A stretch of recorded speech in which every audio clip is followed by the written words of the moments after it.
प्रधानमंत्री मोदी शेख हसीना के बीच ऑनलाइन सम्मेलन। आज दोनों देशों के बीच संपर्क बढ़ाने पर रहेगा जोर। 55 साल बाद चिल्हाटी हल्दीबाड़ी रेल लिंक फिर हो सकता है शुरू। अलीगढ़ मुस्लिम यूनिवर्सिटी के शताब्दी समारोह में हिस्सा लेंगे प्रधानमंत्री मोदी। वीडियो कॉन्फ्रेंसिंग के जरिए होंगे शामिल। 22 दिसंबर को आयोजित किया जाएगा शताब्दी समारोह।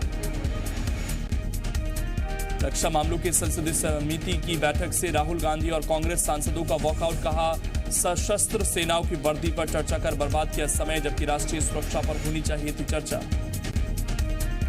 किसान आंदोलन पर आज फिर होगी सुप्रीम कोर्ट में सुनवाई। केंद्र देगा सुप्रीम कोर्ट के नोटिस का जवाब। बुधवार को कोर्ट ने दिया था समाधान के लिए कमेटी बनाने का निर्देश। दिल्ली बॉर्डर पर किसान आंदोलन का आज 22वां दिन। सुप्रीम कोर्ट के आदेश पर चर्चा के लिए सिंधु बॉर्डर पर किसान संगठनों ने की बैठक। भारतीय किसान यूनियन के भानु कोर्ट ने कहा, सरकार पर भरोसा नहीं। केंद्रीय कृषि मंत्री नरेंद्र सिंह तोमर ने विपक्ष पर किसानों को भ्रमित करने का लगाया आरोप। ग्वालियर में बीजेपी के किसान सम्मेलन में बोलते हुए केंद्रीय कृषि मंत्री ने कहा, पंजाब के किसानों को भ्रमित किया जा रहा है। नरेंद्र सिंह तोमर ने कहा कि कुछ संगठन किसानों के कंधे पर बंदूक रखकर पीएम मोदी पर निशाना साध रहे। नरेंद्र सिंह तोमर ने कहा, किसानों से बात करने के लिए मोदी सरकार हर वक्त तैयार है, लेकिन अगर कुछ लोग गलत नियत से आंदोलन को भटकाने का काम करेंगे तो मोदी सरकार ऐसे लोगों को जवाब देना जानती है। ग्वालियर में एयरपोर्ट के पास किसानों ने केंद्रीय मंत्री नरेंद्र सिंह तोमर का काफिला रोका, जिसके बाद नरेंद्र सिंह तोमर ने गाड़ी से उतरकर किसानों से बात की। किसानों ने केंद्रीय कृषि बिलों के विरोध में उन्हें ज्ञापन दिया। किसानों ने कहा, उन्हें किसान सम्मेलन में जाने नहीं दिया गया, जबकि वो डबरा भीतरवार इलाके में खेती करने वाले किसान हैं। रीवा के एनसीसी ग्राउंड में संभागीय किसान सम्मेलन आयोजित किया गया, जिसमें मुख्यमंत्री शिवराज सिंह चौहान, बीजेपी प्रदेश अध्यक्ष विष्णु शर्मा शामिल हुए और कृषि कानून के फायदों के बारे में बताया। सम्मेलन के दौरान वीडी शर्मा ने अवार्ड वापसी करने वालों पर निशाना साधा और उन्होंने कहा कि इन लोगों को अवार्ड वापस करने की आवश्यकता नहीं, ऐसे लोगों से अवार्ड छीन लेना चाहिए। जबलपुर में भी बीजेपी ने किसान सम्मेलन का आयोजन किया। जबलपुर के गोल बाजार मैदान में आयोजित किए गए इस सम्मेलन में सीएम शिवराज सिंह और बीजेपी प्रदेश अध्यक्ष वीडी शर्मा शामिल हुए। केंद्रीय मंत्री फग्गन सिंह कुलस्ते ने भी सम्मेलन में शिरकत की। सम्मेलन को संबोधित करते हुए सीएम शिवराज सिंह ने नए कृषि कानूनों के फायदे गिनाए। सीएम ने किसानों को संबोधित करते हुए कहा कि नए कृषि कानून लागू होने के बाद अब किसान अपनी मर्जी का मालिक है, अब किसान की आमदनी बढ़ेगी। कांग्रेस नेता छबिंद्र कर्मा के नक्सलवाद पर दिए बयान को लेकर गृह मंत्री ने प्रतिक्रिया दी। गृह मंत्री ताम्रध्वज साहू ने कहा, अब तक केंद्रीय खुफिया एजेंसी और राज्य की इंटेलिजेंस की जानकारी मिली, उसके मुताबिक युवा नक्सली मूवमेंट में शामिल नहीं। भोपाल में प्रोटेम स्पीकर रामेश्वर शर्मा बुधवार को सड़क पर उतरे और सड़क निर्माण कार्य का औचक निरीक्षण किया। इस दौरान उन्हें निर्माण कार्य में काफी लापरवाही देखने को मिली। स्लिप फॉर्म पेवर मशीन की जगह तगाड़ी और फावड़ों का इस्तेमाल किया जा रहा था। सड़क निर्माण कार्य के दौरान कोई पीडब्ल्यूडी विभाग का इंजीनियर मौजूद नहीं था, जिसके बाद रामेश्वर शर्मा ने तुरंत कॉल लगाकर पीडब्ल्यूडी विभाग के वरिष्ठ अधिकारी को फटकार लगाई और तत्काल काम रोककर मशीन से सड़क बनाए जाने के निर्देश दिए। चुनाव आयोग ने मध्य प्रदेश के 4 पुलिस अफसरों पर कार्रवाई की सिफारिश की। 4 अफसरों पर 2019 लोकसभा चुनाव में पैसों के लेन देन का आरोप है। सीबीडीटी की जांच रिपोर्ट के आधार पर यह सिफारिश की गई। इन 4 अफसरों में आईपीएस सुशोभन बनर्जी, आईपीएस संजय महाने और आईपीएस बी मधु कुमार का नाम भी शामिल।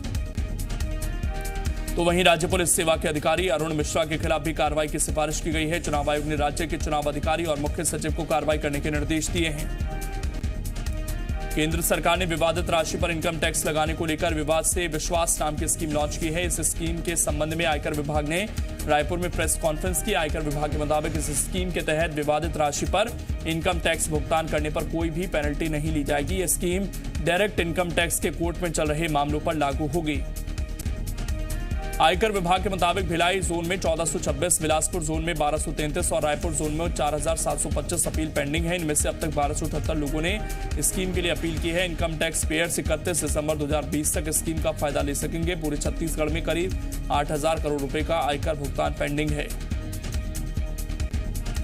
रायपुर में पिछले 50 दिनों से आंदोलन कर रहे विद्यामितान सीएम हाउस का घेराव करने पहुंचे। हजारों की संख्या में सीएम हाउस का घेराव करने जा रहे विद्यामितानों को सीएम हाउस जाने के पहले ही रोक दिया गया। इस दौरान विद्यामितान और पुलिस कर्मियों के बीच धक्का मुक्की भी हुई। कार्रवाई में कुछ विद्यामितानों को चोट भी आई। एक तरफ सरकार जहां विद्यामितानों से बातचीत की पहल नहीं कर रही, वहीं विद्यामितानों की मांग है कि जब तक उनके नियमितीकरण की मांग पूरी नहीं हो जाती तब तक उनका आंदोलन इसी तरीके से जारी रहेगा। भिलाई के कुटेला भांटा में सामाजिक संगठनों ने प्रदर्शन किया। यहां आईआईटी का निर्माण कार्य शुरू हो चुका है, लेकिन ठेका निर्माण कंपनी ने स्थानीय लोगों को रोजगार न देकर बाहर के लोगों से काम करवा लिया, जिससे लोग आक्रोशित हैं। इसका विरोध करते हुए प्रदर्शनकारियों ने सिरसा चौक से आईआईटी तक पैदल मार्च निकाला। प्रदर्शनकारियों ने अपनी शिकायतों को लेकर प्रबंधन को ज्ञापन भी सौंपा। राष्ट्रीय बाल संरक्षण आयोग ने सागर कलेक्टर के खिलाफ कार्रवाई की अनुशंसा की है। आयोग ने कार्रवाई के लिए मध्य प्रदेश के मुख्य सचिव को पत्र लिखा। आरोप है कि धर्मांतरण के मामले में आयोग ने कलेक्टर से जानकारी मांगी थी, लेकिन कलेक्टर ने वो जानकारी उपलब्ध नहीं कराई। आयोग को सूचना मिली थी कि बीना तहसील में 10 बच्चियों को बंधक बनाया गया है और उनका धन परिवर्तन किया जा रहा है। सूचना पर आयोग ने कलेक्टर से जानकारी मांगी थी। आयोग के अनुसार कलेक्टर ने जानकारी नहीं दी, जो सूचना को दबा दिया गया, इसीलिए कलेक्टर के खिलाफ कार्रवाई होनी चाहिए। सतना में सिस्टम की लापरवाही सामने आई है, जहां बारिश के चलते लाखों टन धान भीग गया।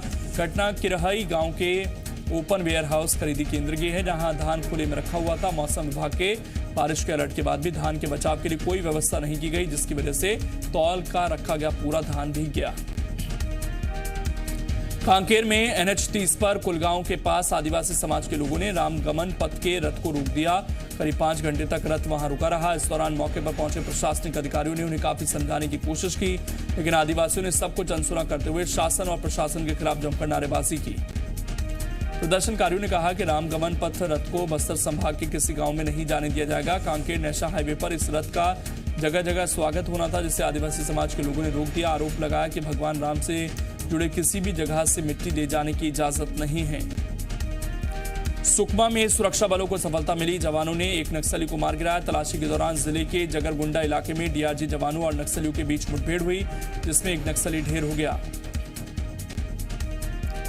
छिंदवाड़ा के जुन्नारदेव में दोहरे हत्याकांड का मामला सामने आया है। देर रात घर में सो रहे दंपति पर कुछ लोगों ने धारदार हथियार से हमला कर दिया, जिसके बाद दंपति की मौके पर मौत हो गई, जबकि उनका बच्चा गंभीर रूप से घायल है। दुर्ग में एक महिला की संदिग्ध हालत में मौत का मामला सामने आया। घटना धमदवा थाने के देवरी गांव की है, जहां एक महिला का जला हुआ शव बरामद हुआ। जानकारी के मुताबिक महिला अपने घर में सो रही थी, तभी बच्चे के रोने की आवाज सुनाई दी। साथ ही रोशनदान से धुआं निकलते भी दिखाई दिया। रायसेन जिले के बरेली के पास से कार अनियंत्रित होकर बारना नदी में जा गिरी। कार में एक दंपति सवार थे, जिन्हें ग्रामीणों ने सुरक्षित नदी से निकाल लिया। दोनों को सिर्फ मामूली खरोंच आई है।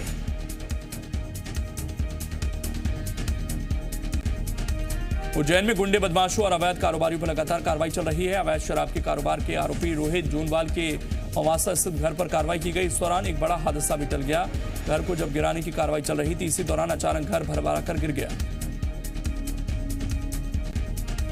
मध्य प्रदेश में मुख्यमंत्री शिवराज सिंह चौहान के नशे के खिलाफ जंग के ऐलान के बाद पुलिस काफी सक्रिय नजर आ रही है। दमोह में पुलिस ने उड़ीसा के 3 तस्करों को पकड़ा। पकड़े गए आरोपियों में एक महिला भी शामिल है। आरोपियों के पास से 8 किलो अवैध गांजा बरामद हुआ।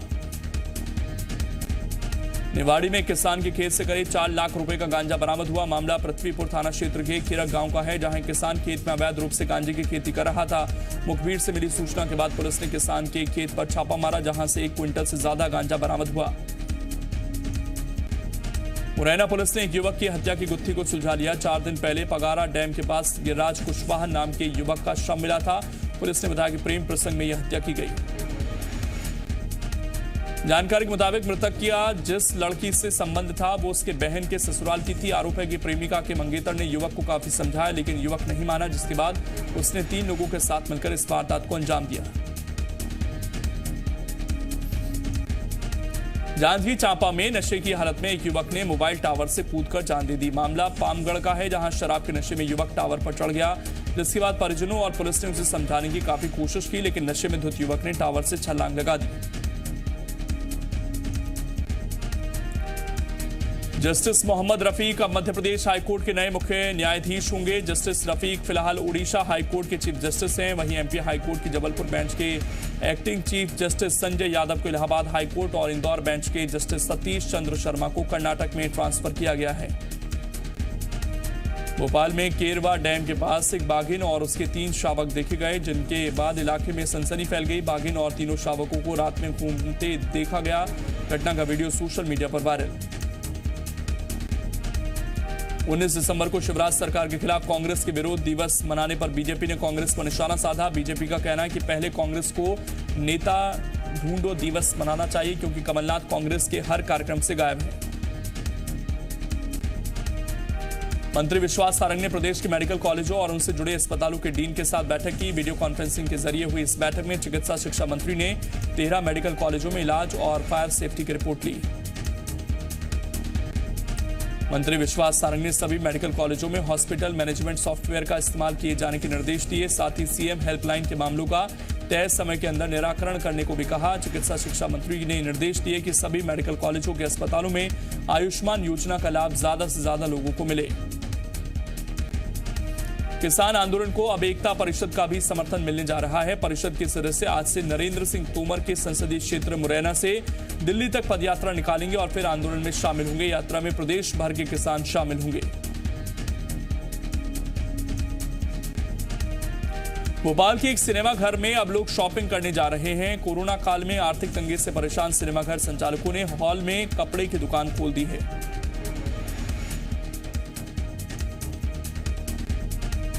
दरअसल बिजली बिल और प्रॉपर्टी टैक्स ने संचालकों की हालत खराब कर दी थी। बाद में सरकार ने सिनेमा हॉल खोलने का आदेश दिया, लेकिन सैनिटाइजेशन पर इतना खर्च आया कि संचालकों ने सिनेमा हॉल को बंद रखना ही बेहतर समझा। अब खर्च निकालने के लिए संचालकों ने कपड़े की दुकान खोल दी है। दिल्ली विधानसभा का एक दिन का विशेष सत्र आज। दिल्ली सरकार ने एमसीडी में 2400 करोड़ रुपए की हेराफेरी का आरोप लगाया। दिल्ली विधानसभा के घेराव की भी तैयारी। बंगाल में तेज हुआ राजनीतिक घमासान। विधायक पद से शुभेंदु अधिकारी के इस्तीफे पर टीएमसी का पलटवार। सौगत रॉय बोले मुख्यमंत्री या उप मुख्यमंत्री बनना चाहते थे अधिकारी। 5 से 6 जिलों पर मांग रहे थे कंट्रोल।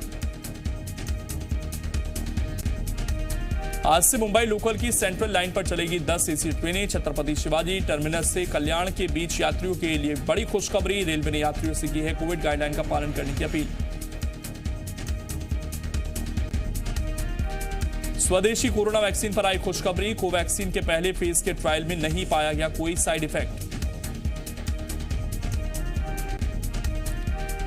आईआईटी जेईई परीक्षा को लेकर शिक्षा मंत्रालय का बड़ा फैसला। अब 4 बार होगी परीक्षा। पहली बार 13 स्थानीय भाषा में एग्जाम दे सकेंगे छात्र। आरबीआई गवर्नर शक्तिकांत दास का बयान। कहा वित्तीय समावेशन के लिए साइबर सिक्योरिटी डेटा प्रोटेक्शन को बढ़ावा देना जरूरी।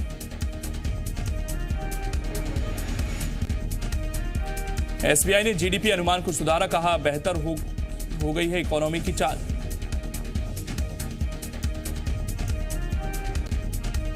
सरकार ने अगले दौर की स्पेक्ट्रम नीलामी को मंजूरी दी। सूचना और प्रसारण मंत्री प्रकाश जावड़ेकर ने दी जानकारी।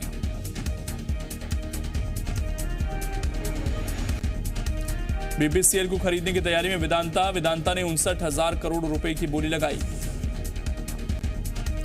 अमेरिका में तेज हुआ कोरोना वैक्सीनेशन। कैलिफोर्निया में सेना के जवानों, फ्रंटलाइन वर्कर्स और वॉलंटियर्स को लगाई गई वैक्सीन। अमेरिका में जो बाइडेन के सत्ता संभालते ही मेक्सिको से बढ़ सकता है माइग्रेशन। मेक्सिको के विदेश मंत्री ने जताई आशंका। भारत और ऑस्ट्रेलिया के बीच 4 मैचों की टेस्ट सीरीज का पहला डे नाइट मैच आज एडिलेड में खेला जाएगा मैच। ऑस्ट्रेलिया के खिलाफ पहली बार गुलाबी गेंद टेस्ट मैच खेलने को तैयार टीम इंडिया। भारत के खिलाफ डे नाइट टेस्ट काफी नया है। भारत और ऑस्ट्रेलिया के बीच पहले टेस्ट के लिए टीम इंडिया की प्लेइंग 11 की घोषणा। केएल राहुल को नहीं मिली जगह। कोहली बोले हर चुनौती के लिए तैयार हूं, नए भारत का प्रतिनिधित्व कर रहा हूं। बीसीसीआई प्रमुख सौरव गांगुली को 1.5 करोड़ रुपए टैक्स मामले में बड़ी राहत। कोलकाता की एक बेंच ने दी राहत। अपनी आगामी फिल्म आदि पुरुष को लेकर दिए एक बयान में रावण को मानवीय बताकर बुरे फंसे सैफ केस दर्ज। उर्मिला मातोंडकर का Instagram account hack, cyber cell में दर्ज कराई शिकायत। सनी देओल को मिली वाई कैटेगरी सिक्योरिटी, 11 जवान 2 पीएसओ रहेंगे साथ। कंगना के ट्वीट पर दिलजीत का पलटवार, किसने दिया देशभक्त देशद्रोही फैसला करने का हक। प्रेगनेंसी में कायम करीना कपूर का जलवा, ब्लैक ड्रेस में फ्लॉन्ट किया बेबी बम।